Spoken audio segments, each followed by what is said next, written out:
The stars had always been cold and distant to the people of Earth. For 300 years, they had looked up at the night sky and remembered what they had lost.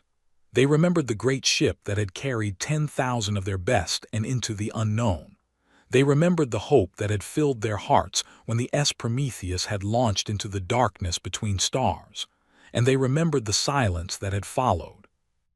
The Prometheus had been humanity's first true interstellar vessel. It was not fast by the standards of the galaxy. It was not powerful, but it had been theirs. Built with human hands, powered by human dreams, and crewed by humans who believed that their species could find a new home among the stars. The Empire had watched the launch with amusement. These humans were so young, so foolish. Their ship was primitive. Their technology was laughable. They had conquered 1,000 species across 10,000 worlds. They had ruled the galaxy for longer than humanity had existed, and they knew with absolute certainty that the Prometheus would fail. They were right. 6 months into its journey, the Prometheus sent its final transmission. The message was broken and filled with static.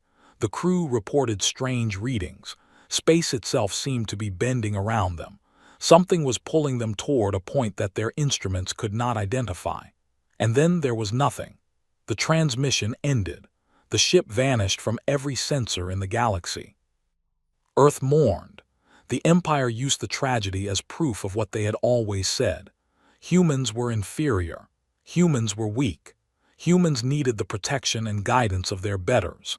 And so humanity became a vassal species, bound to the Empire by treaties they had no power to refuse.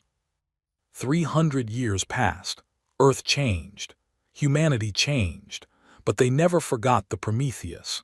They never forgot the 10,000 souls who had vanished into the void, and they never stopped looking at the stars and wondering what had happened to their lost children. Admiral Iran was not thinking about humans on the morning that everything changed. He stood on the bridge of his flagship, the Imperial Conquest, and reviewed the reports from his patrol fleet. The Third Fleet was responsible for monitoring the outer edges of space. It was boring work. Nothing ever happened in this region. The nearest civilization was 100 light-years away, and they had been conquered centuries ago. Iran was tall, even by standards. His skin was the deep purple of his noble house, and his 4 eyes gleamed with the cold intelligence that had made him one of the Empire's most respected commanders. He had served the Emperor for 200 years. He had crushed rebellions on a dozen worlds. He had earned every medal and honor that the Empire could give. And he was bored. The censor officer made a small sound of confusion. Iran turned his attention to her station. She was young, barely 50 years old, and her scales still had the bright sheen of youth. "What is it?" Iran asked.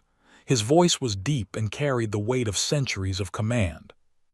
"An anomaly, Admiral, at the edge of our sensor range. I am not sure what to make of it." Iran walked to her station and looked at the display. There was indeed something strange on the screen, a point of light that seemed to flicker in and out of existence. The readings made no sense. The object appeared to be both there and not there at the same time. "A sensor malfunction," Iran said. "Run a diagnostic." "I already have, Admiral, 3 times. The sensors are functioning perfectly. Whatever this is, it is real." Iran frowned.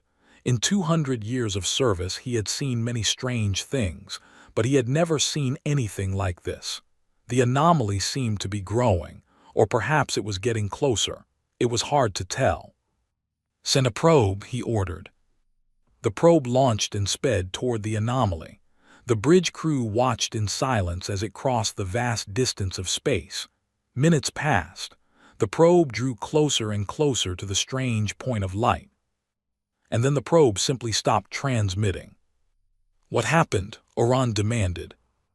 "I do not know, Admiral. The probe is gone, not destroyed, just gone, as if it never existed." Before Iran could respond, the anomaly changed. The flickering point of light suddenly expanded into a tear in the fabric of space itself. It was like watching reality split open. Colors that had no name spilled out from the wound in the universe. The bridge crew stared in horror and wonder as something emerged from the impossible light. It was a ship. But it was unlike any ship that Oran had ever seen. It was massive, larger than his flagship by a factor of 10. Its hull seemed to flow like liquid metal, constantly shifting and changing shape. There were no visible weapons, no engines, no windows. It looked less like a vessel and more like a living creature that had somehow learned to swim through the vacuum of space. "Admiral," the communications officer said, his voice shaking, "we are receiving a transmission." "Put it through." The message that filled the bridge was clear and strong, with no static or interference. And it was in a language that Oran recognized but had not heard in 300 years. "This is the Prometheus, requesting contact with Earth Unified Command. We have returned." The words hung in the air like a death sentence. Oran felt something he had not felt in centuries. He felt fear. "That is impossible," he whispered. "The Prometheus was destroyed 300 years ago." "Admiral, the ship is moving. It is heading toward the inner systems, toward Earth." Oran's mind raced. The Prometheus had been a primitive human vessel, barely capable of interstellar travel. This thing that floated before him was something else entirely, something that should not exist, something that made the Empire's most advanced warships look like children's toys. "Contact Imperial High Command immediately," he ordered. Tell them that we have a situation." The message reached the Imperial of Prime within hours. The Emperor himself read the report and did not believe it. He ordered his advisors to verify the information. They confirmed it. The Prometheus, or something claiming to be the Prometheus, had returned from wherever it had vanished to 3 centuries ago, and it was heading home. The news spread through the Empire like wildfire. On 1,000 worlds, officials read the reports and felt the first stirrings of unease.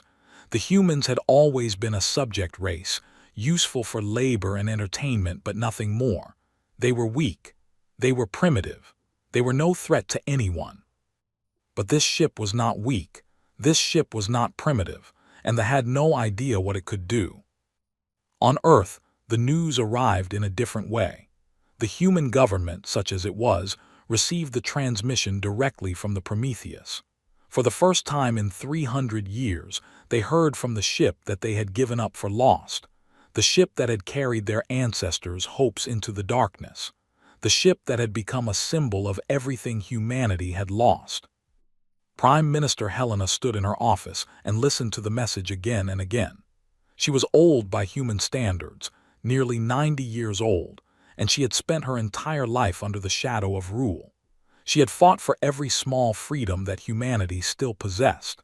She had watched her people be humiliated and exploited by their alien masters, and she had never truly believed that things could change.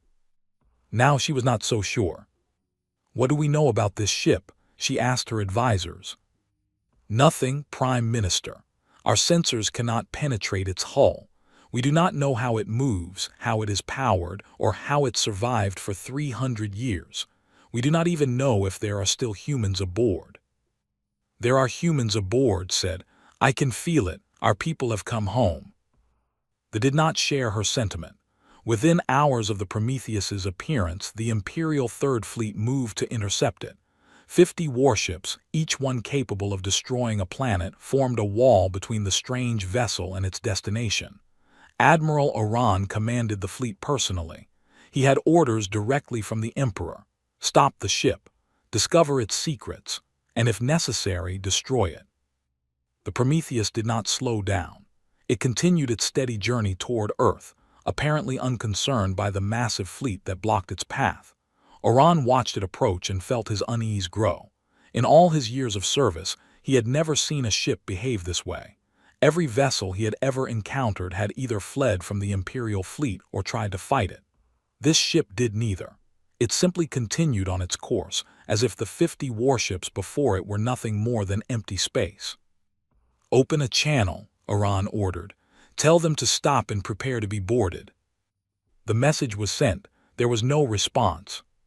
Tell them again. Warn them that we will open fire if they do not comply. Again, no response. The Prometheus continued to approach. It was close enough now that Oran could see it clearly on the main display. The ship was even stranger up close. Its surface seemed to ripple and flow like water. Patterns of light moved across its hull, forming shapes that hurt his eyes to look at. All ships prepare to fire, Oran said, on my command. His finger hovered over the button that would unleash the combined firepower of 50 Imperial warships. It was enough force to crack a moon. Nothing could survive such an attack. And then the Prometheus spoke again. Admiral Oran of the Imperial Third Fleet, we mean you no harm. We are simply going home. Please do not force us to demonstrate our capabilities. We would prefer not to frighten you. The words were calm and polite. There was no threat in them, no aggression.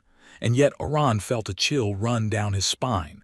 There was something in the voice that spoke those words, something ancient, something powerful, something that regarded his fleet the way he might regard an insect. This is your final warning, Oran said, though his voice had lost some of its strength. Stop your vessel immediately or we will open fire. Very well, the voice from the Prometheus replied. We understand that you must make your report. We will give you something to report. The ship changed. There was no other way to describe it. One moment it was a strange but solid vessel floating in space. The next moment it was something else. The hull seemed to unfold like a flower blooming in fast motion. Structures emerged from within, structures that made no geometric sense. The ship expanded and contracted at the same time. It became larger and smaller. It was everywhere and nowhere. And then, for just a moment, every ship in the Imperial fleet lost power. It lasted only a second, a single heartbeat, but in that second every system on every ship simply stopped working. Engines died, weapons went offline, life support failed. For one terrible moment, 50 Imperial warships became 50 metal coffins drifting through the void. Then the power returned. Systems came back online. The crews gasped for breath and checked their instruments. Everything was working again. Nothing had been damaged. But everyone understood what had happened. The Prometheus had made its point. It could have destroyed them all. It could have killed on every ship without breaking a sweat, and it had chosen not to. Admiral, the communications officer, whispered, "They are hailing us again." Oran nodded slowly. He felt very old suddenly, very small, very mortal. "Put it through," he said. The voice from the Prometheus was gentle now, almost kind. "We have no quarrel with you, Admiral. We have no desire for war or conquest. We simply want to return to and see our people again. Please let us pass. We have been away from home for a very long time." Oran looked at his display.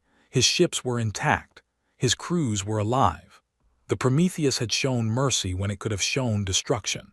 And he realized with a certainty that went beyond logic that there was nothing he could do to stop this ship. All the power of the Empire, all the weapons and warships and soldiers, meant nothing against whatever the Prometheus had become. "Stand down," he ordered quietly. "Let them pass." The bridge crew stared at him in shock. No one questioned his order. They had all felt the power of the Prometheus. They all knew that resistance was futile. The strange ship continued on its way, leaving the Imperial fleet behind. It moved through space with a grace that seemed almost lazy, as if the vast distances between stars were nothing more than short walks in a garden. Oran watched it go and knew that nothing would ever be the same again. On Earth, people looked up at the sky and saw a new star appear. It was brighter than any star they had ever seen, and it was getting brighter by the hour. Word had spread about the Prometheus's return. For the first time in generations, humans gathered in the streets and watched the heavens with something other than despair in their hearts. They watched with hope. Prime Minister received regular updates on the ship's progress. It would arrive in Earth orbit within 2 days. They were demanding that she refuse to let it land. The Emperor himself had sent a message ordering her to turn the ship away. She read his words and smiled. For the first time in her long life, she did not obey. "Tell the Emperor that Earth welcomes its lost children," she said. "Tell him that the Prometheus has come home." The Empire was furious. The Emperor raged and threatened and promised terrible punishment. But there was nothing he could do. His fleet had already tried to stop the Prometheus and failed. His weapons were useless against it. His power, which had seemed so absolute for so long, suddenly meant nothing. And on the Prometheus, Commander stood on the bridge and watched her ancestral grow larger in the... She was tall and dark-skinned, with eyes that held the wisdom of centuries and the fire of youth. Her ancestors had been among the original crew of the Prometheus. She had been born on the ship, in the strange place between places where they had spent 300 years. She had never seen Earth with her own eyes. But she had heard the stories. She had learned the history. She knew what her people had lost and what they had suffered, and she knew that their return would change everything.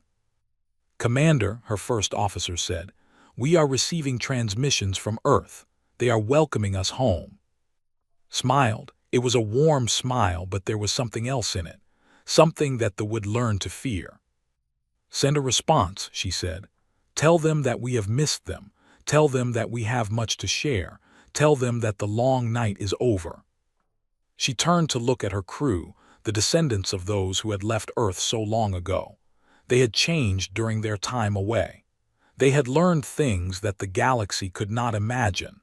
They had become something more than human, and yet something deeply human at the same time. "We are home," she said softly, "and nothing will ever take our people's freedom again." The Prometheus entered Earth's orbit as the sun rose over the Pacific Ocean. For the first time in 300 years, the lost ship of humanity had returned, and the galaxy would never be the same. The Prometheus hung in Earth's orbit like a second moon. Its massive hull caught the sunlight and reflected it back in colors that human eyes had never seen before. People all over the planet stopped what they were doing and looked up at the sky.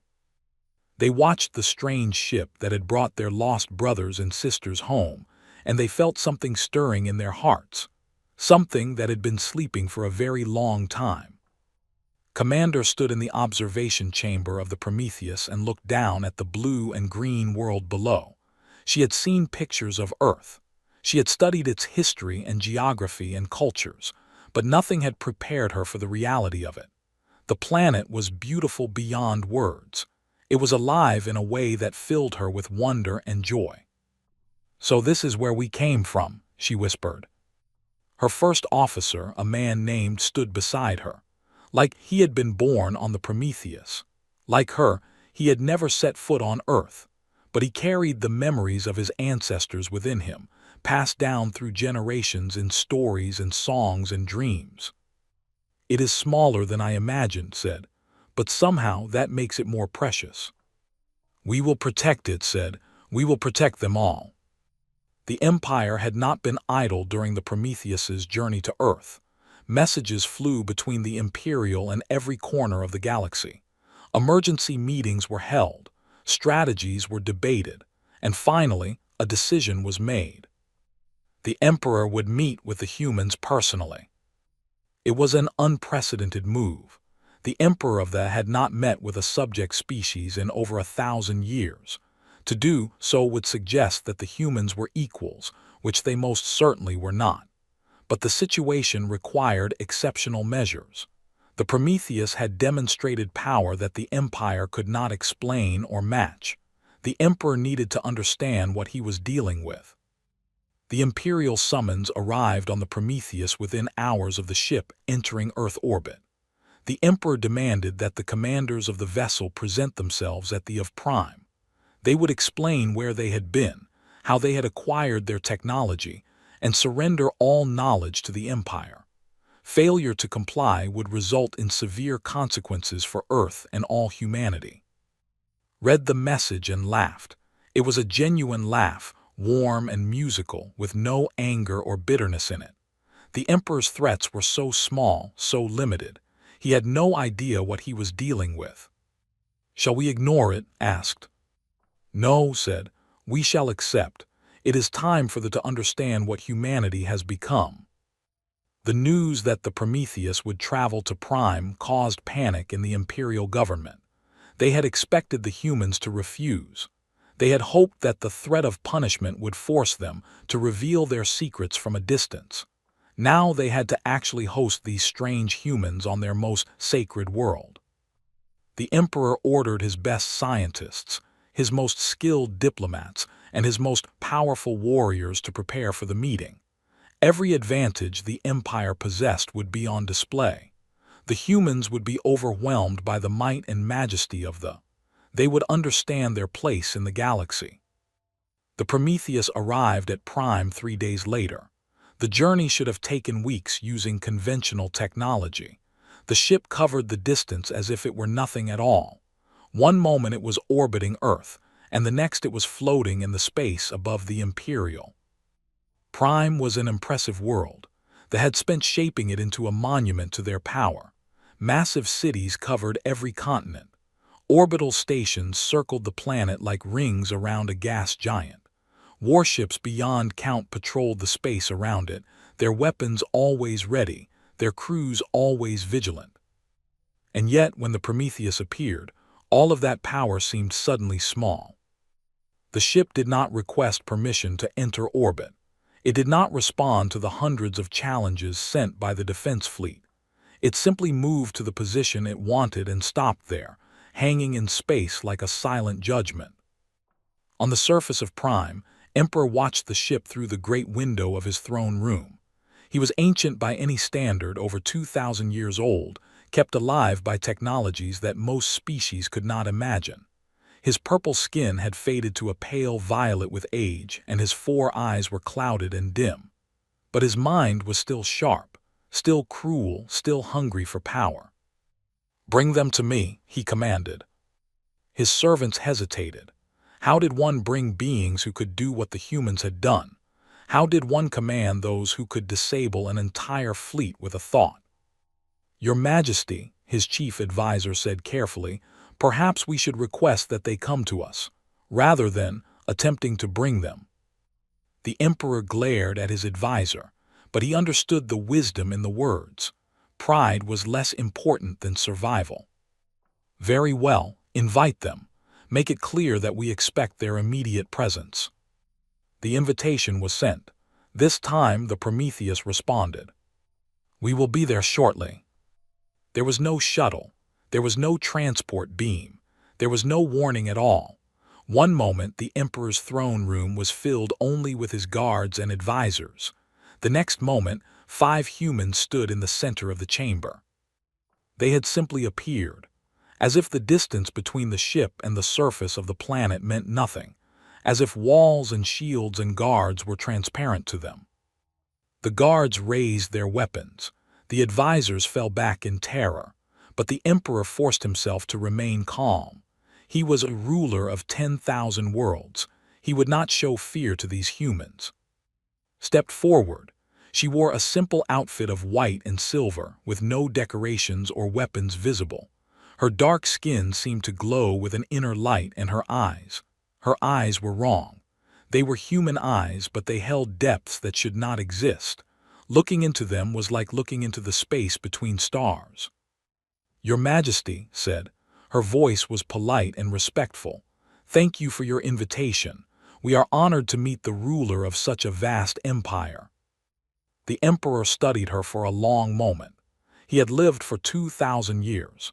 He had faced rebellions and invasions and assassination attempts beyond count. He had learned to read beings of every species, to see their weaknesses and their fears. He could read nothing from this woman. "You are the commander of the vessel that appeared in our space?" he asked. "I am. My name is. I am the 7th commander of the Prometheus since our departure from Earth." "Where have you been for 300 years?" Smiled. It was a gentle smile, patient and kind, like a teacher smiling at a curious student. "That is a difficult question to answer, Your Majesty. The place we found ourselves in does not have a name that translates into your language, or ours for that matter. We fell through a crack, I suppose you might call it, a flaw in the fabric of reality, and we found ourselves somewhere else. Somewhere else, the Emperor repeated. What does that mean? It means we were no longer in this universe. We were in a place between places, a realm where the rules of reality are different, where time and space and matter behave in ways that your scientists would call impossible. The Emperor leaned forward on his throne. This was what he wanted to know. This was the secret that would give him power beyond imagination. And in this place, you learn to do the things you have done, to disable entire fleets, to travel across the galaxy in moments, to appear from nothing. Yes, said, and so much more. Then you will share this knowledge with the Empire. Your species is under our protection. All technologies developed by subject races belong to us. This is the law. Smile did not waver, but something changed in her eyes. The patience remained, but there was something else now. Something that made the Emperor's ancient heart beat faster with a fear he had not felt in centuries. Your Majesty, she said, we did not return to submit to your laws. We did not return to hand over our knowledge to an empire that has treated our people as slaves for 3 centuries. We returned because Earth is our home, and we remember what you have done to it. The throne room was silent. No one moved, no one breathed. You remember, the Emperor whispered. Everything. We remember the treaties you forced our ancestors to sign. We remember the resources you stole from our system. We remember the children who were taken to serve in your households. We remember the scientists who were forbidden from pursuing their research. We remember the dreams that were crushed, the hopes that were destroyed, the spirits that were broken. Stepped closer to the throne. The guards moved to stop her, but she passed through them as if they were made of smoke. They tried to grab her, but their hands found only empty air. She stopped directly in front of the Emperor, close enough to touch him if she wished. We remember 300 years of suffering, and we will not forget. The Emperor's hands gripped the arms of his throne so tightly that his claws left marks in the ancient metal. He wanted to call for his guards, to order them to destroy these humans, to burn their ship from the sky. But he knew it would be useless. He had seen what the Prometheus could do. He understood, perhaps for the first time in his long life, that he was facing something he could not defeat. What do you want? He asked. His voice was barely a whisper. Step back. Her smile returned, warm and almost sad. We do not want your empire, your majesty. We have no interest in ruling others. We simply want to return to our home and help our people remember what they are capable of. We want to teach them what we have learned. Not your weapons or your technologies, but something far more valuable. We want to teach them how to be free. And if I refuse, if I order my fleets to destroy Earth, if I decide that humanity is too dangerous to be allowed to exist, then you will fail, said simply. Your fleets cannot harm us. Your weapons cannot touch us. You could send every ship in your empire against the Prometheus, and it would change nothing. We would simply move Earth somewhere you could never find it, or we would move your ships somewhere they could never return from, or we would do something else that your minds cannot even imagine. She paused and looked around the throne room, at the gathered advisors and generals and nobles who had spent their lives believing that the Empire was the greatest power in the galaxy. We do not wish to be your enemies. We have no desire for revenge or destruction, but we will protect our people. No matter what you do, no matter what you threaten, Earth is our home and humanity is our family, and we will not let anyone hurt them again. The Emperor sat in silence for a long time. His advisors whispered among themselves, their fear evident in every gesture. His generals looked at their weapons and knew that they were useless. His entire world, everything he had built over 2,000 years, suddenly seemed fragile and small. You speak of teaching, he finally said. What will you teach them? Everything, replied. How to think in new ways, how to see the universe as it truly is, how to reach beyond the limits that you placed on them. It will take time. Generations, perhaps, but humanity will grow. We will learn. We will become something new. And then, when your people have learned these things, what will you do then? Turn to look out the great window of the throne room, at the endless sky full of stars. Then we will explore. We will discover. We will meet other species and share what we know with those who wish to learn. We will find the cracks in reality that we fell through, and we will understand them. We will ask questions that have never been asked before, and we will find answers that no one has ever imagined. She turned back to the emperor. The universe is vast beyond comprehension, Your Majesty. There is room enough for everyone. They can continue to rule their empire. The other species can continue their lives as they have always done, and humanity will follow its own path, wherever it leads. You expect me to simply accept this, to allow a subject race to declare itself our equal? We do not ask for your acceptance, said. We do not need your permission. We are simply telling you what is going to happen. You can choose to accept it peacefully, or you can choose to fight against it and fail. The choice is yours. The emperor looked at her for a long moment. He had conquered worlds.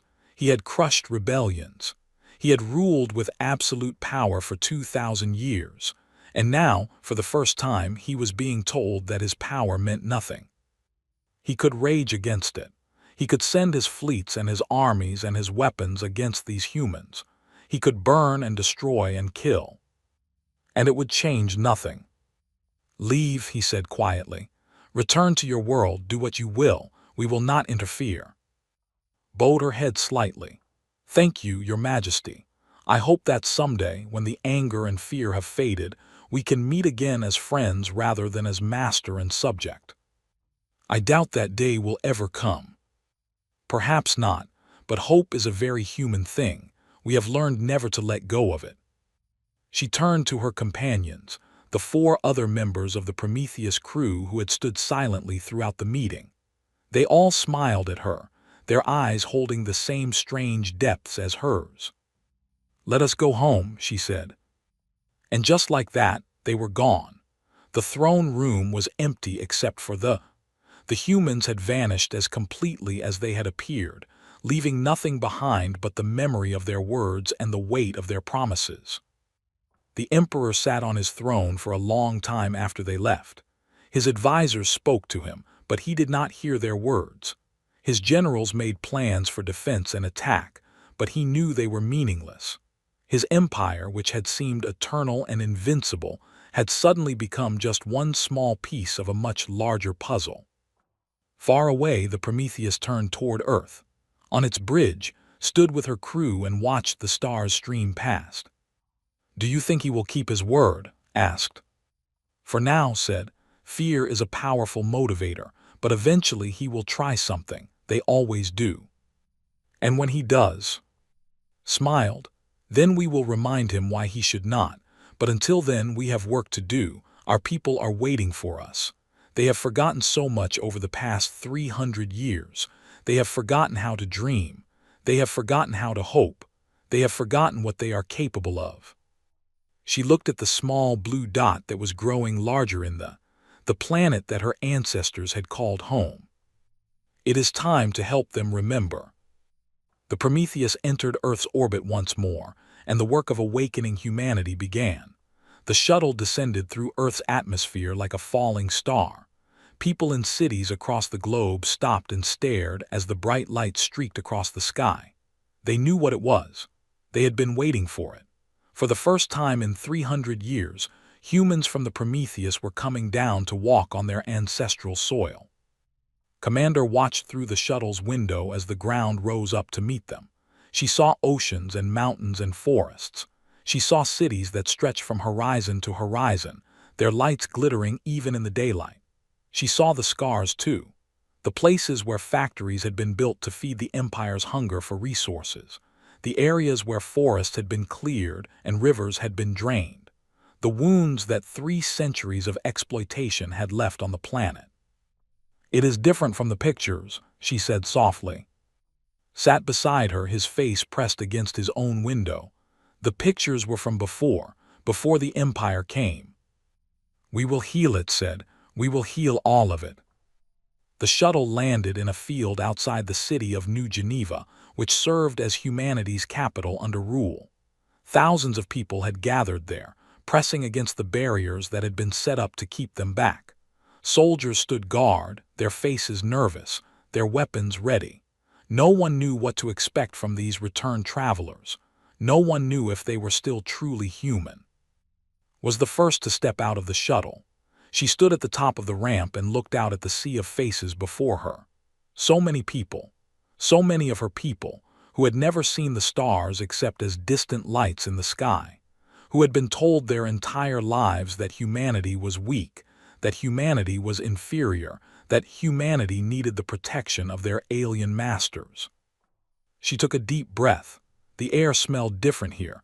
It smelled of life and growth and home. And then she walked down the ramp and set foot on Earth for the first time. The crowd was silent for a moment. They watched this tall, dark-skinned woman with her strange eyes and her calm smile. They saw the others following behind her, men and women who moved with a grace that seemed almost unnatural. They felt something pass over them, a wave of warmth and welcome and love that seemed to come from nowhere and everywhere at once. And then someone in the crowd began to cry, then another, and another. Soon, thousands of voices were raised in tears and cheers and shouts of joy. The barriers fell as people pushed forward, not to attack but to embrace, to touch these lost children who had finally come home. Found herself surrounded by hands reaching out to her. Old hands, young hands, hands calloused by work and hands soft from comfort. She touched as many as she could, and with each touch she sent a small gift, a feeling of hope, a spark of wonder, a memory of what humanity had once dreamed of being. Prime Minister Helena pushed through the crowd, her security team struggling to keep up with her. She was old and frail, but her eyes were bright with tears as she approached. "You came back," she whispered. "After all this time you came back." Took the old woman's hands in her own. "We never truly left. Every day, in everything we did, we carried Earth in our hearts. We carried all of you. We thought you were dead. We mourned you. We built monuments to your memory. We know, we felt it. Even in the place between places, we felt the love and the grief of those we had left behind. It gave us strength during the dark times. It reminded us why we had to find our way home." Looked into his eyes, and for a moment she saw something there, something vast and ancient and impossibly bright. It frightened her and comforted her at the same time. "What happened to you out there?" she asked. "What did you become?" "We became what humanity was always meant to be. But that is a long story, Prime Minister, and we have much to do before we can tell it properly." The delegation from the Prometheus was taken to the Prime Minister's residence, a modest building compared to the towers that surrounded it. They had never allowed humanity to build anything too grand. Too much pride might lead to ideas of independence. Along the way, saw more of what Earth had become. She saw the monitoring stations on every corner, the surveillance drones that filled the sky, the officials who walked through the streets as if they owned everything they saw. She saw human workers in gray uniforms, their eyes downcast, their shoulders slumped. She saw children who had never learned to look up at the stars with wonder because the stars belonged to their masters.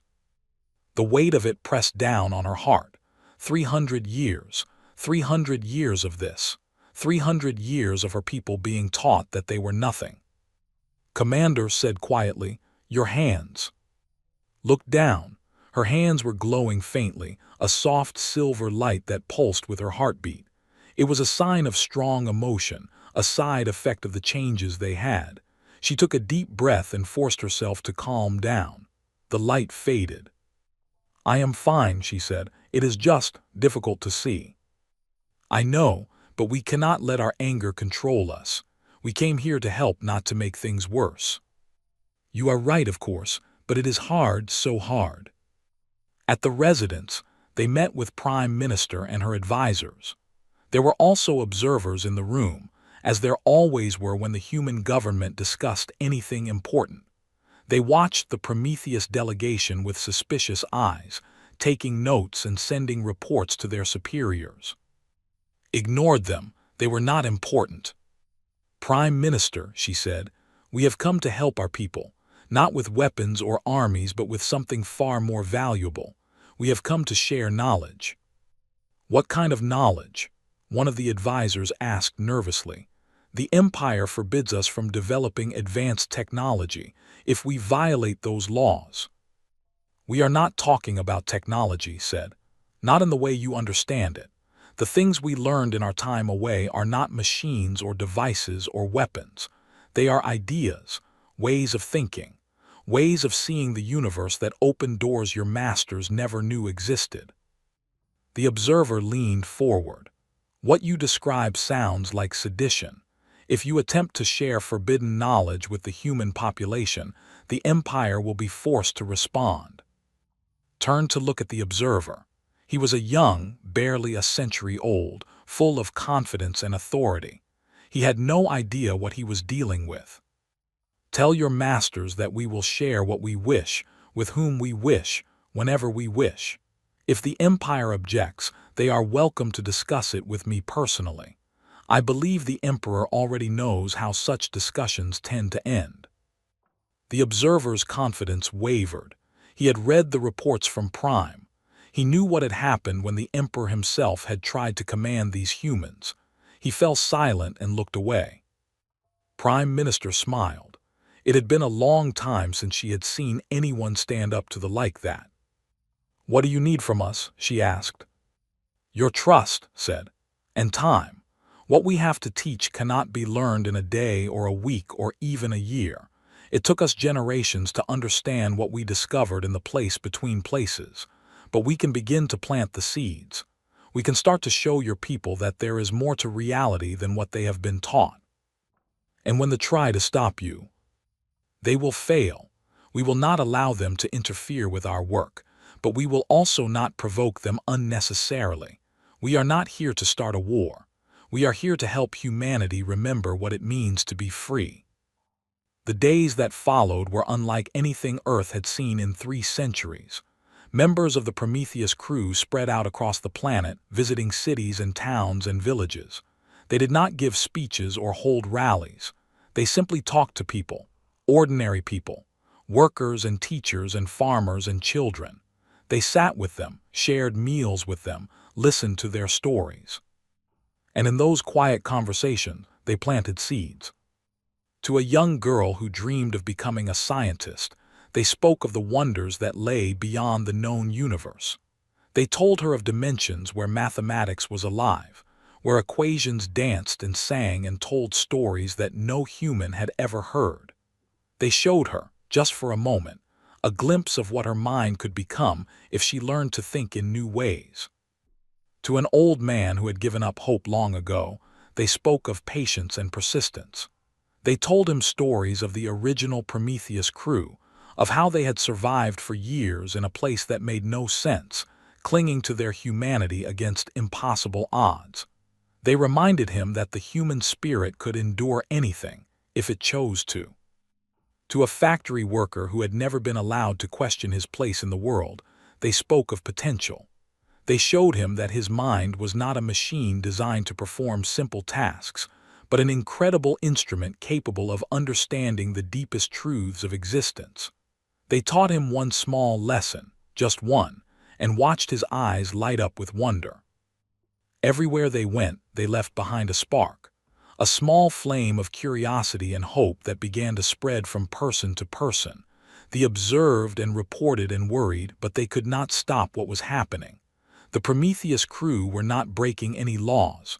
They were not distributing weapons or technologies. They were simply talking. But ideas are more dangerous than any weapon. The Imperial observer assigned to Earth was named L. He was an experienced administrator who had spent decades managing subject populations. He had seen rebellions born and crushed. He had watched species rise up against the Empire and fall.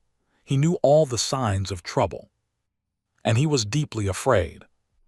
They are doing something, he reported to his superiors. I cannot identify exactly what it is.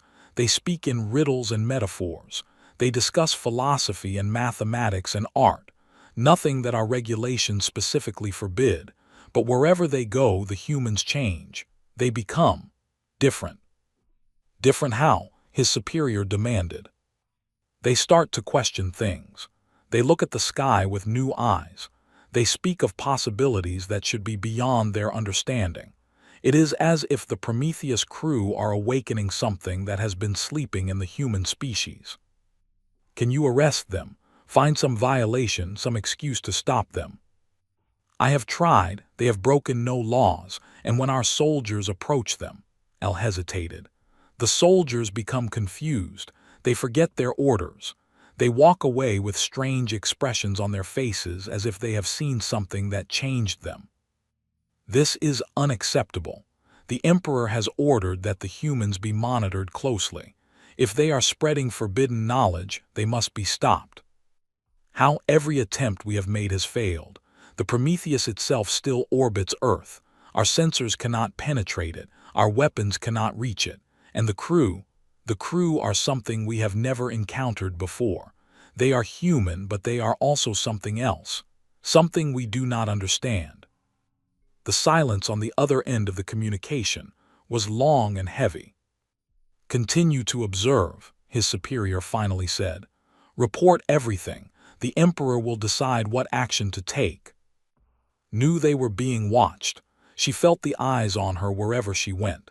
She sensed their fear and their anger and their confusion. But she did not stop. She could not stop. Every day she saw more evidence of what the Empire had done to her people. Every day she met humans who had forgotten how to dream. One evening she found herself in a small village on the edge of a great forest. The forest itself was dying, poisoned by waste from a nearby processing facility that extracted metals for the Empire. The village had once been beautiful, its residents had told her. Now it was gray and silent, and the children coughed from the pollution in the air. An old woman approached her as the sun set. Her name was Maria, and she had lived in the village her entire life. She had watched the forest die. She had watched her children move away to find work in the cities. She had watched everything she loved fade into nothing. "Can you really help us?" Maria asked. "Can you really change anything?" Took the old woman's hands. They were rough and worn, the hands of someone who had worked hard her entire life and received little in return. "I cannot undo the past," said gently. "I cannot bring back the forest or the life that was here before, but I can show you something. May I?" Maria nodded, though she did not understand what was asking. Closed her eyes. She reached out with her mind, with the abilities she had developed over 3 centuries in the place between places, and she showed Maria a vision. In the vision, the forest was alive again. Trees reached toward the sky, their leaves shimmering with colors that did not exist in ordinary reality. Animals moved through the undergrowth, species that Maria had never seen, creatures of light and shadow that danced between the trees. And above it all, the stars shone down, not as distant points of light, but as gateways to infinity. "This is what the universe could be," whispered. "This is what humanity could create if we remember how to dream." Maria's eyes filled with tears. For a moment, just a brief moment, she felt something she had not felt since she was a child. She felt wonder. "How?" she breathed. "How is this possible?" "The universe is not what you have been taught. It is not a cold, empty place governed by uncaring laws. It is alive, Maria. It is aware, and it responds to those who learn to speak its language. We spent 300 years learning that language. Now we want to teach it to our people." The vision faded. Maria found herself back in the dying village, with the gray sky above and the poisoned earth below. But something had changed inside her. A spark had been lit that would not go out. "Teach me," she said. "Teach me everything." Smiled. "I cannot teach you everything. There is not enough time, but I can teach you one thing, one small truth that will open the door to many others." She leaned close and whispered something in Maria's ear. Just a few words. A simple idea that seemed almost childish in its simplicity. But Maria's eyes widened. She repeated the words to herself, turning them over in her mind, and suddenly she understood. It was as if a locked door had swung open, revealing a room full of treasures she had never known existed. "I see," she whispered, "I see." "Tell others," said. "Share what you have learned, not the words themselves but the understanding behind them. Help them find their own doors to open. But they will try to stop us.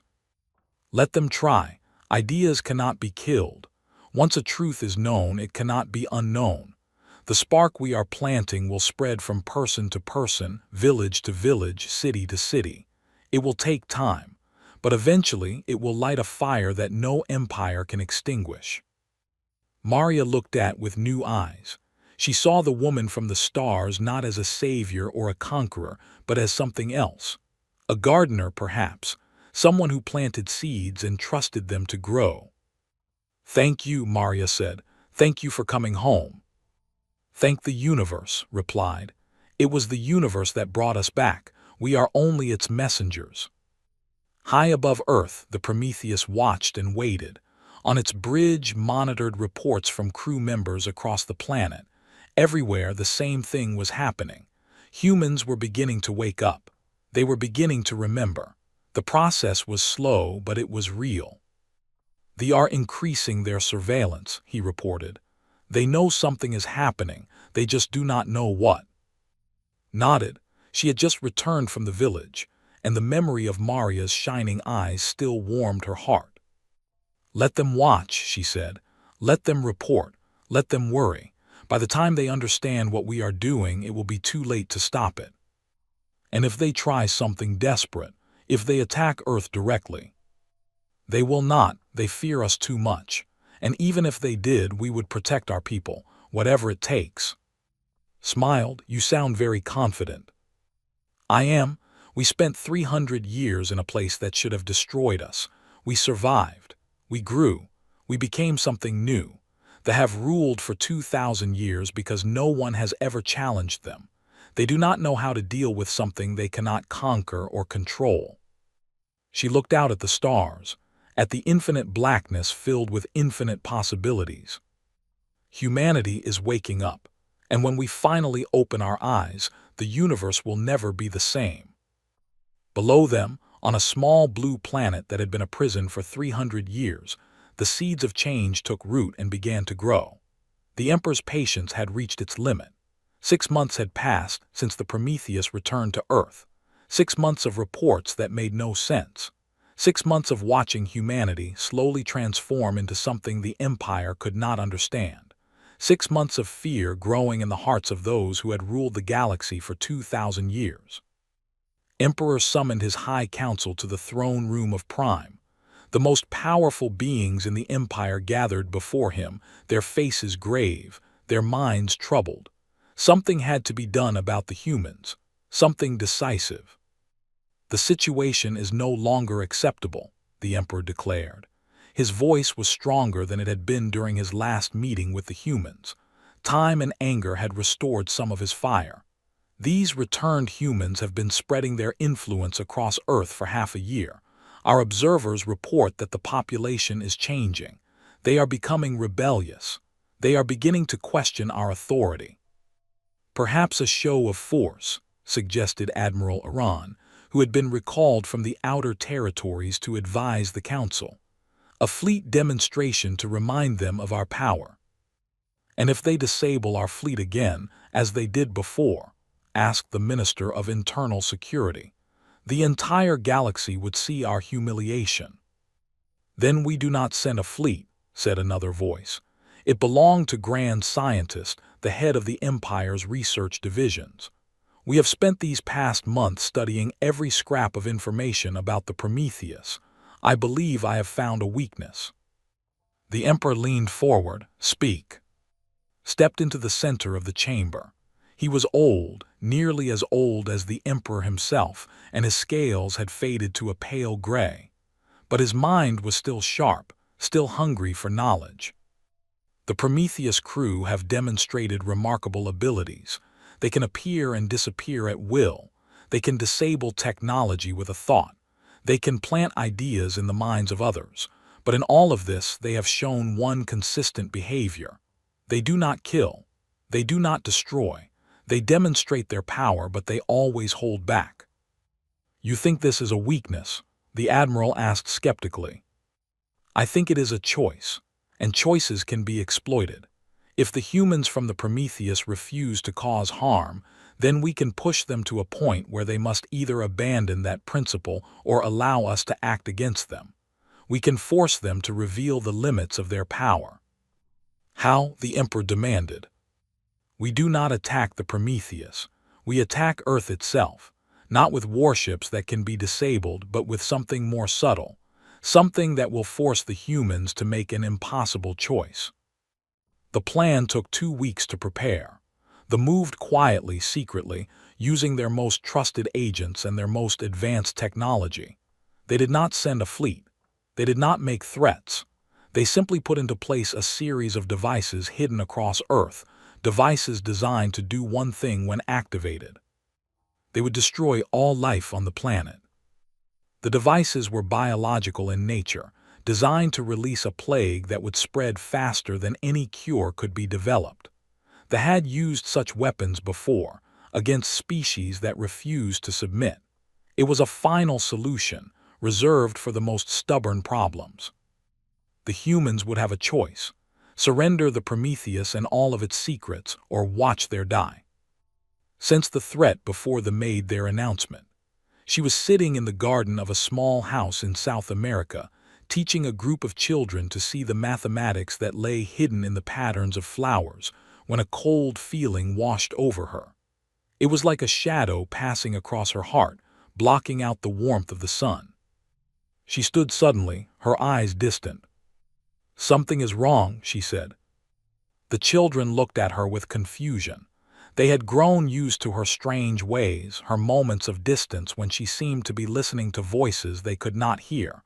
But this was different. This was fear. "Stay here," she told them. "Do not be afraid, everything will be all right." She closed her eyes and reached out with her mind, searching for the source of the darkness she had felt. And she found it.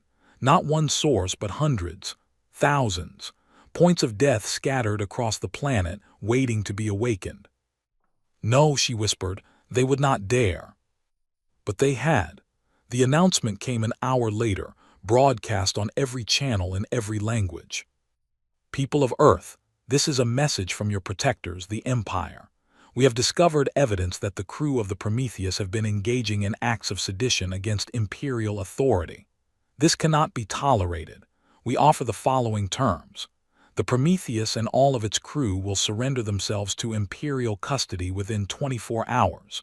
If they refuse, we will be forced to take action to restore order on Earth. We hope such measures will not be necessary." The message was vague, but understood its true meaning. They had found a way to hurt humanity without facing the Prometheus directly. They had turned Earth itself into a hostage. She appeared on the bridge of the Prometheus moments later, her face grim.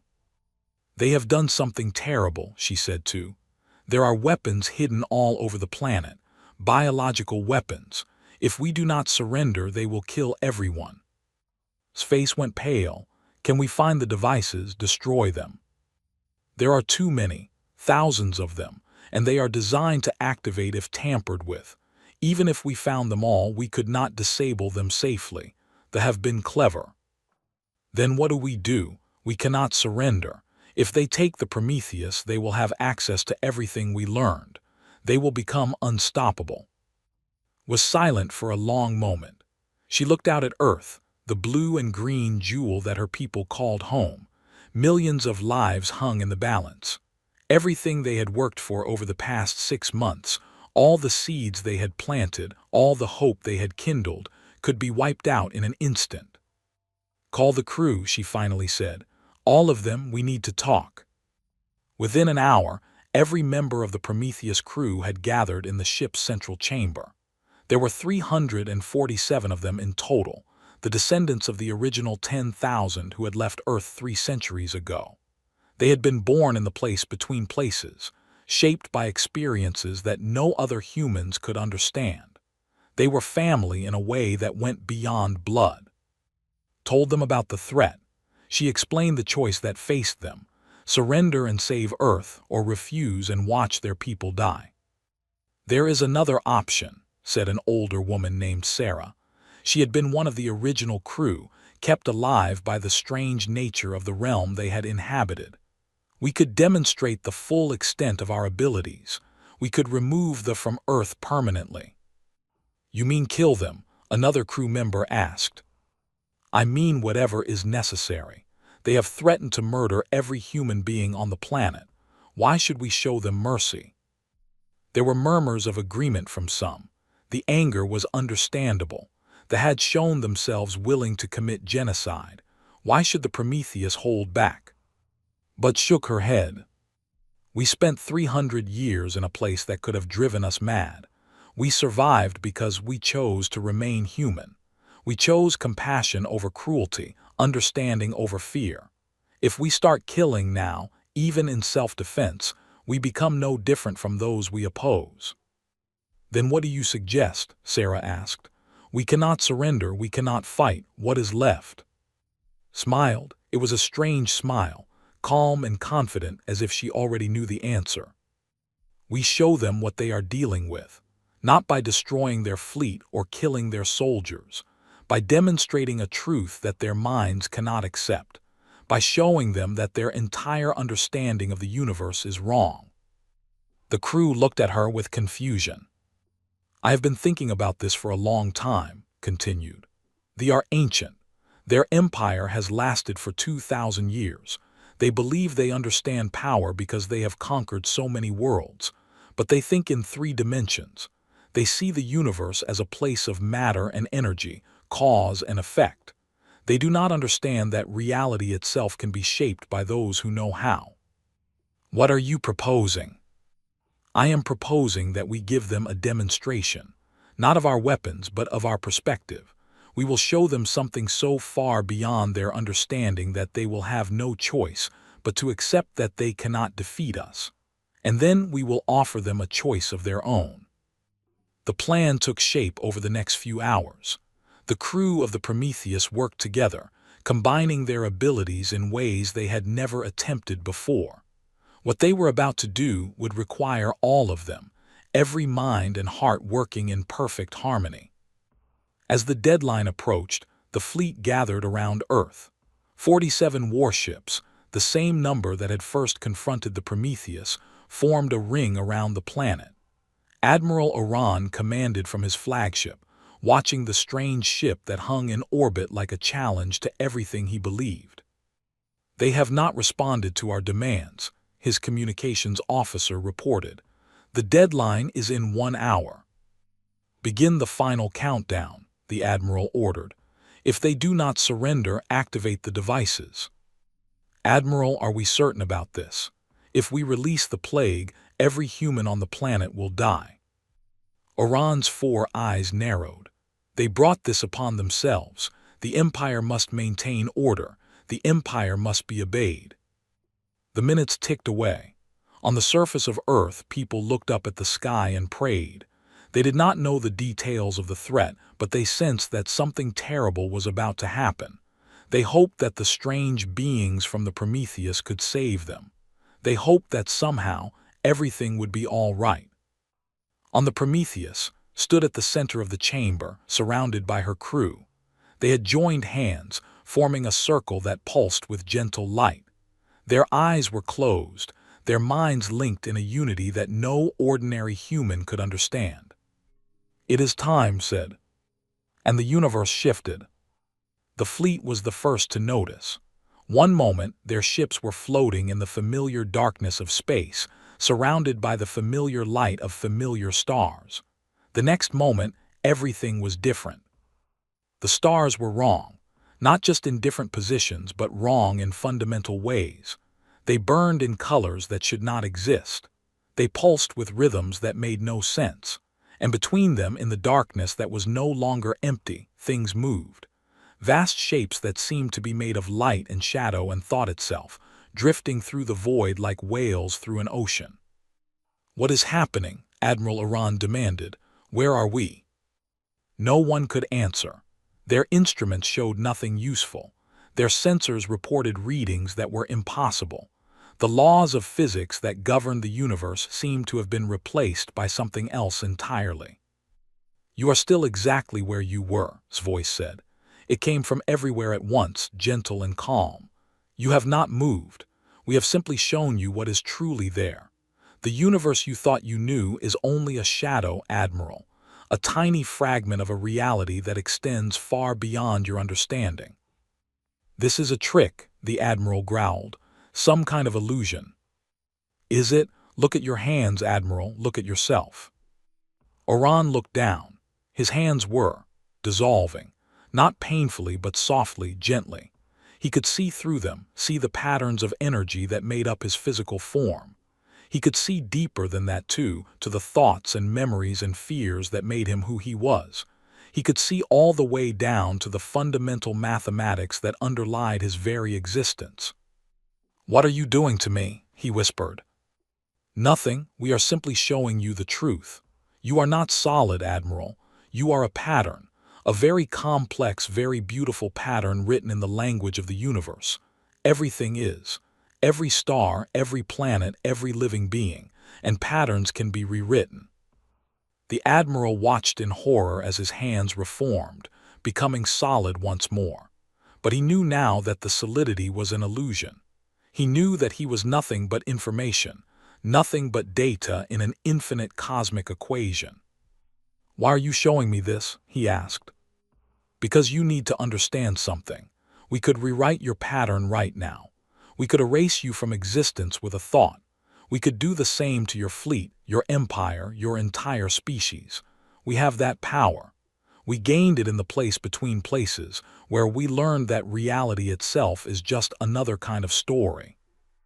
The Admiral felt cold, colder than he had ever felt in his long life. "But we will not do that," continued.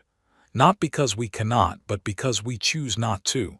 Because we remember what it means to be human. Because we know that power without wisdom is just another form of blindness." The strange vision began to fade. The stars returned to their normal colors. The vast shapes between them disappeared. The universe became familiar once more, just a cold expanse of matter and energy, cause and effect. But the memory remained, the knowledge that everything they thought they knew was wrong. "Here is our offer," Admiral said. "You will deactivate your weapons. You will withdraw your fleet from Earth space. You will release humanity from all treaties and obligations to the Empire. In return, we will not demonstrate the full extent of what we can do. We will allow the Empire to continue existing." "The Emperor will never accept this," the Admiral said, but his voice was weak. "The Emperor will accept it because he has no choice. You have seen what we are capable of. You know now that your weapons mean nothing to us. Your fleets mean nothing. Your entire empire is nothing but a pattern that we could erase if we wished. And if we refuse, if we activate the weapons anyway, then we will unmake them. We will reach into every device you have hidden on Earth and rewrite their patterns into something harmless. We will do the same to your ships, your stations, your weapons across the galaxy. We will reduce the Empire to nothing more than a collection of worlds with no way to threaten anyone ever again." The Admiral was silent for a long moment. He thought about everything he had seen. He thought about the patterns that made up his existence, the fragile web of information that he had always believed was solid reality. He thought about power and what it truly meant. "I will relay your terms to the Emperor," he finally said. "See that you do. You have 1 hour to deactivate your weapons and begin your withdrawal. If you do not, we will assume you have chosen the harder path." The communication ended. Admiral Oran stood on his bridge, surrounded by officers who had seen the same impossible things he had. None of them spoke. None of them knew what to say. On Earth, people watched as the fleet began to move. not toward the planet but away from it. Ship after ship, pulling back from their positions, forming up for a retreat that no one had expected. Prime Minister received a message moments later. The biological weapons were being deactivated. Technicians were revealing their locations so that humans could safely remove them. The Empire was withdrawing. What happened? She asked the Prometheus representative who brought her the news. We reminded them of something they had forgotten, the woman said with a smile. We reminded them that there are things in the universe more powerful than conquest, and we showed them that humanity has found those things. Looked up at the sky, at the stars that had always seemed so distant and cold. For the first time in her long life, they seemed close. They seemed like neighbors. They seemed like home. Is it over? She asked. This part is. They will leave, at least for now. They have seen too much to pretend they can still control us. But there will be others. The galaxy is full of empires and powers that will want to know how we did what we did. Our work is just beginning. And the Prometheus, will you stay? We will stay as long as we are needed. We have been away from home for 300 years, Prime Minister. We are in no hurry to leave again. High above Earth, the Prometheus watched as the fleet retreated into the darkness between stars. On its bridge, sat quietly, recovering from the effort of what they had done. Her body was exhausted, but her spirit was at peace. Did we do the right thing? Asked. I believe so. We showed them the truth without destroying them. We gave them a chance to change instead of forcing them to die. That is all we can do. And if they come back, if they try again, smiled, then we will show them again, as many times as necessary, until they understand that violence is not the answer, until they learn what we learned in the place between places. What is that? That the universe is not a battlefield. It is a garden, and we are not soldiers. We are gardeners, tending the seeds of possibility, helping new things grow. That is the true meaning of power, not the ability to destroy, but the ability to create. She looked out at the stars, at the infinite darkness filled with infinite light. Humanity is just beginning to understand this. They could have been part of that understanding if they had chosen differently. Perhaps someday they will. Perhaps someday we will all learn to grow together. Below them, Earth turned slowly on its axis. The people looked up at the sky with new eyes, seeing not a prison ceiling but an open door. The long night was over. The future was waiting. And humanity was finally free. 5 years had passed since from Earth. 5 years of change, of growth, of transformation that no one could have predicted. The blue planet that had been a prison for 3 centuries was becoming something new. It was becoming the birthplace of a revolution that would reshape the galaxy. Commander stood on the observation deck of the Prometheus and watched the first human-built starship rise from the surface of Earth. It was not as large as the Prometheus, and it did not possess the same abilities. But it was beautiful. Its lines were clean and graceful, designed by human minds that had learned to think in new ways. Its engines burned with a soft silver light, powered by principles that the old Earth scientists would have called magic.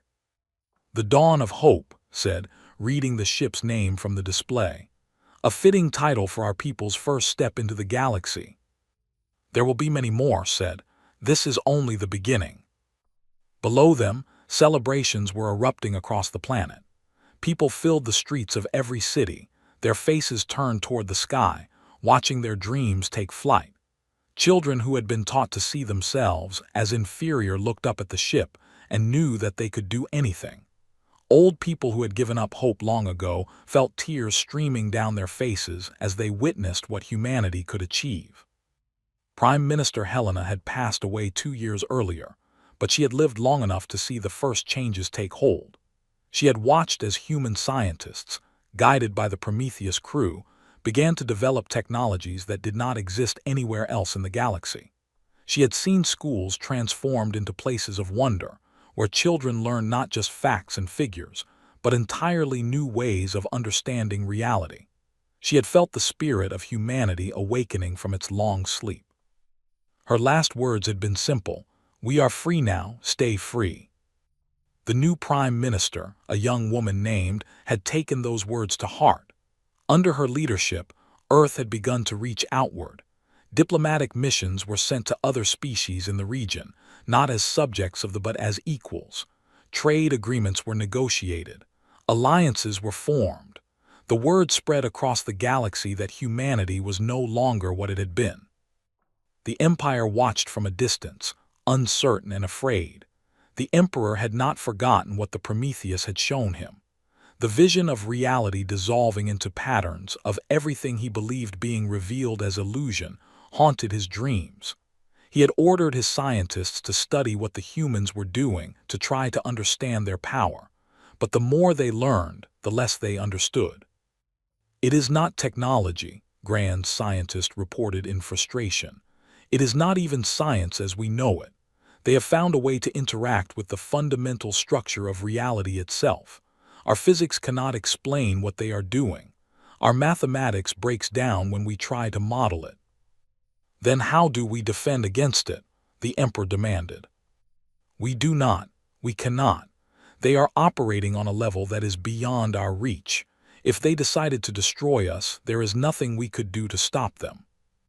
"Then why do they not?" Was silent for a long moment.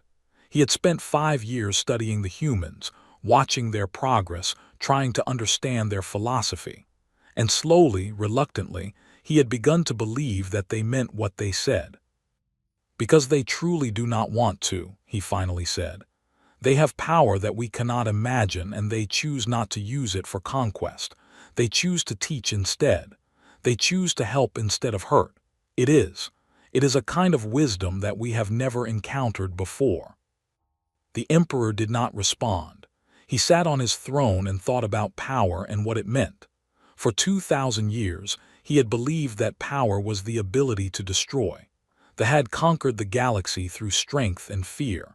They had built an empire on the broken backs of lesser species. And now he was faced with a species that had found a different kind of power. A power that did not need to destroy to prove itself. A power that chose compassion over cruelty, creation over destruction. He did not understand it.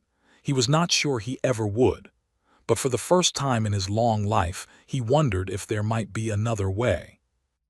On Earth, the transformation continued. The Prometheus crew had kept their promise to teach, not with lectures or books, but with experience. They showed humans how to look at the universe differently.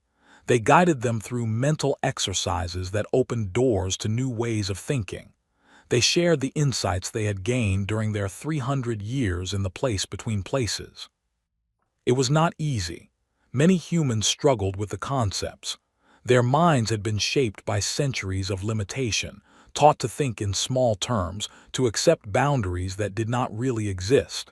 Breaking free of those patterns took time and effort. But some learned quickly. A young physicist named James was one of them. He had been working in a processing plant when the Prometheus returned, his brilliant mind wasted on tasks that any machine could perform. A member of the crew had found him and seen his potential. Now, 5 years later, he stood at the heart of Earth's new science academy, pushing the boundaries of human knowledge further than anyone had thought possible. "The breakthrough came when I stopped thinking of the universe as a machine," James explained to a group of students. "Machines follow rules. They do what they are designed to do, nothing more. But the universe is not a machine. It is more like a story that we are all writing together." His students looked at him with wide eyes. Some of them understood immediately. Others struggled, their minds still bound by old ways of thinking. But all of them felt something stirring inside them, a sense of possibility that their parents and grandparents had never known.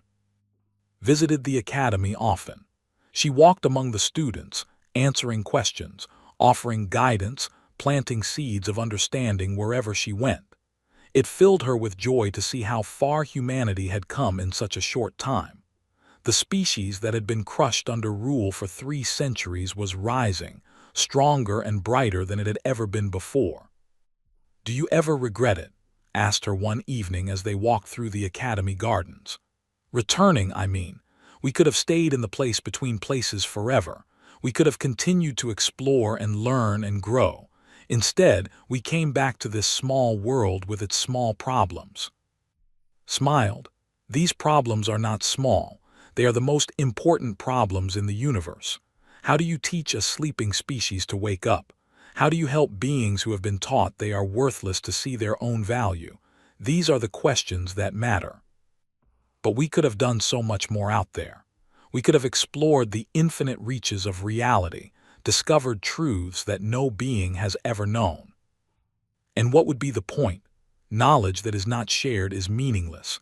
Power that is not used to help others is empty. We learned so much during our time away, but the most important thing we learned was this: we are not separate from each other. We are all connected, all part of the same vast pattern. When one of us suffers, we all suffer. When one of us rises, we all rise." She looked up at the stars, at the infinite darkness that was no longer dark to her eyes. Our people needed us. They needed to know that they were not alone, that they had not been forgotten. They needed to see that there was more to existence than serving others. We could not abandon them to that fate, not when we had the power to change it. Nodded slowly. He had struggled with the same questions himself, especially in the early days after their return.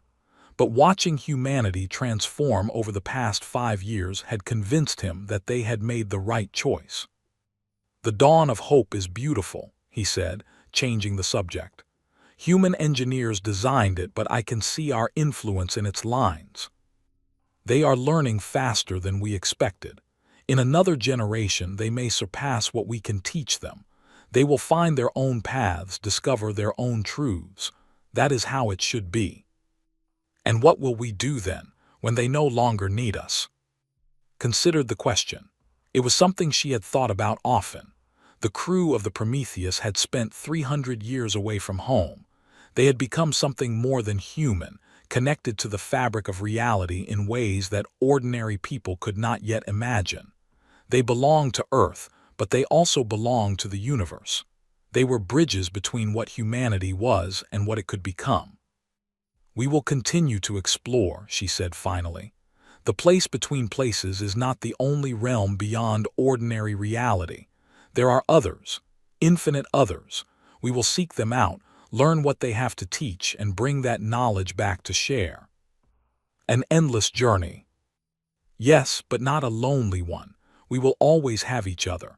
We will always have home to return to. And eventually, when humanity is ready, some of them will join us. The universe is vast. There is room for all of us. The months that followed brought more changes. Human ships began to travel beyond the solar system, reaching out to nearby stars and the worlds that circled them. Some of these worlds were empty, waiting to be settled. Others were home to species that had been under rule even longer than humanity.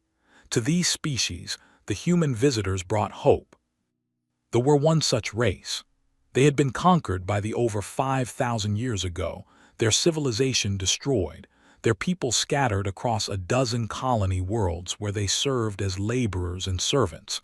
They had forgotten what freedom felt like. They had forgotten that they had ever been anything more than slaves. A human delegation visited there, which they had turned into a massive mining operation. The who met them were broken and afraid, unable to believe that anyone would help them. "Why do you come here?" their elder asked. "They will punish you for speaking to us. They will punish us for listening." "They no longer control what humanity does," the delegation leader said. She was a young woman named one of James' students. "And they will not punish you either. We are here to offer you a choice." "What choice do slaves have?" "That is exactly what we want to show you. You are not slaves. You never were. They told you that you were inferior, that you needed their guidance, that you were nothing without them. They lied. Every species in this galaxy has value. Every being has the potential to grow and learn and become more than they are." The elder stared at her with eyes that had seen countless centuries of suffering. He wanted to believe her, But hope was a dangerous thing for someone who had been hurt so many times. "How can you know this?" he asked. Smiled. She reached out and took the elder's hand. And then very gently she showed him what she had learned. Not the advanced concepts that human scientists were developing, but something simpler, something more fundamental. She showed him the pattern of his own existence, the beautiful complexity of his thoughts and memories and dreams. She showed him that he was not a broken thing, but a miracle of the universe, unique and irreplaceable. The elder's eyes filled with tears. For the first time in 5,000 years, a looked at himself and did not see worthlessness. He saw light. "Teach us," he whispered. "Please teach us what you know." "We will, that is why we came." News of the human mission to the spread across the galaxy. Other species began to reach out, asking for help, asking for knowledge, asking for hope. The watched helplessly as their empire began to crumble, not through war or conquest, but through something they had never anticipated. The species they had ruled were waking up. They were remembering their worth. They were learning that there were other ways to live than under the boot of a conqueror.